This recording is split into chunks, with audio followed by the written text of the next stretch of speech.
बच्चों, तो आज हम मराठी सुलभ भारती इतिहास चौथी जमात की किताब मराठी पढ़ेंगे। तो इसमें का चैप्टर हम पढ़ेंगे आज के एक लड़की की बहादुरी, वो देखेंगे हम। चलो किस तरीके से उसने अपनी बहादुरी दिखाई। चलिए पेज पलटाइए, पेज नंबर 37। इस सबक का नाम है धड़ासी झुगी।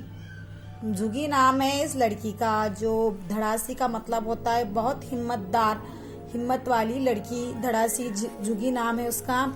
वो किस तरीके से अपनी बहादुरी बताती है। झुगी 9-10 वर्षाची मुलगी ती आणि तिचे आई बाबा शेतातील झोपडीतील राहत होते। तिचे आई बाबा शेतात काम करत सायंकाळी का मतलब होता है दो शाम में या फिर मगरिब के बाद। सायंकाळ झाली की झुगी अभ्यास करत बसली होती। झोपड़ी बाहर कोकरू का मतलब होता है इसका बच्चा। किसका? बकरी का बच्चा कोकरू कहते हैं उसे मराठी में। बांधले होते। झोपडीतील येऊन आईने चुलीवर भात शिजायला ठेवला। भात मतलब चावल, शिजायला मतलब पकने के लिए रखे ठेवला। झुगी उस लड़की को कहा, झुगी भाताकडे लक्ष द्यायला सांगितले। उसे ध्यान देने के लिए कहा। पढ़ते पढ़ते तुम ध्यान दो सांगितले। आणि बाहेरवरी पाणी आणायला गेली, मतलब बाहर से पानी लाने गई। तेवढ्यात कोकरूचे बाबा ओरडण्याची आवाज आला। मतलब जो बंधे हुआ था बकरी का बच्चा बाहर, उसने चिल्लाने की आवाज आई। तशी झुगी धावतच झोपड़ी बाहेर आली। मतलब भागते भागते जो झुगी बाहर आई, झोपड़ी के बाहर आई। तिला एक लांडगा दिसला। उसे एक लांडगा मतलब उसको निकला एक मतलब जंगली जो बोलते हैं ना लोमड़ी, वो दिखी और वो जोर से चिल्लाने लगी। ओरडण्याची आवाज आला। तिला एक लांडगा दिसला। तो कोकराकडे येत होता और वो वैसे ही बकरी के बच्चे की तरफ आ रहा था। झुगी घाबरली, बहुत डर गई। घाबरली, क्षणभर विचार केला, ती झटकन झोपडीत गेली।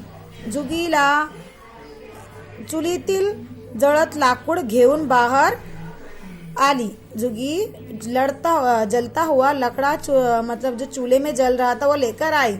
लांडगा कोकरावर झडप घालणार इतक्यात झुगीने जळत लाकूड लांडग्याला दिशेने फेंकले। उतने में क्या हुआ कि जैसे ही कोकरू के ऊपर वो जंगली जानवर हमला करने वाला था, तो झुगी ने, जो नाम की लड़की थी, उसने बहुत अच्छी तरीके से उसके आंख पर जलता हुआ लकड़ा जो उसके हाथ में था तो वो फेंका। आगीला पाहून लांडगा घाबरला और उस लकड़े को देखकर वो लांडगा बहुत डर गया और भाग गया। तो पळत पळत कोकराचा जीव वाचला और वो भाग गया, इसलिए बकरी का बच्चा बच गया। पड़ा लांडगा आला पड़ा, ऐसा उस लड़की झुगी ने चिल्लाया। जोर जोरात ओरडू लागली और जोर से चिल्लाने लगी।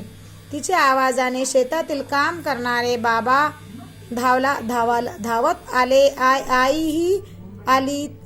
झुगीने त्याच्या घडलेला प्रसंग सांगितला। आईने तिला जवळ घेतले। बाबांनी तिच्या डोक्यावरून हात फिरविला। झुगीचे धाडसाची बातमी गावात पसरली।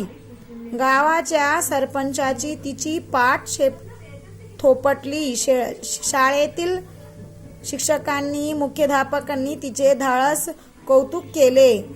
देखा इस कहानी का मतलब झुगी एक लड़की की बहादुरी बताई गई। किस तरीके से उसने माँ बाप ना घर के होने के बावजूद उसने धाड़सी पन्ना बताई। धाड़सी मतलब बहुत हिम्मत बताई और किस तरीके से लड़ी। ऐसे उसके स्कूल में भी उसके जो शिक्षक थे उन्होंने उसकी बहुत तारीफ की और उसे बहुत और उसकी पीठ मुख्याध्यापक मतलब हेडमास्टर साहब ने, अपने जो बड़े साहब होते हैं अली जनाब, उन्होंने उसकी पीठ थपथपाए और उसे हिम्मत की बढ़ाई की। तो इसी तरह हम अगला सबक पढ़ेंगे मराठी का। अब देखेंगे कौन सा है, तो आपसे जल्दी से वीडियो शेयर करेंगे। शुक्रिया बच्चों, कुछ परेशानी आए तो हमें कहिए।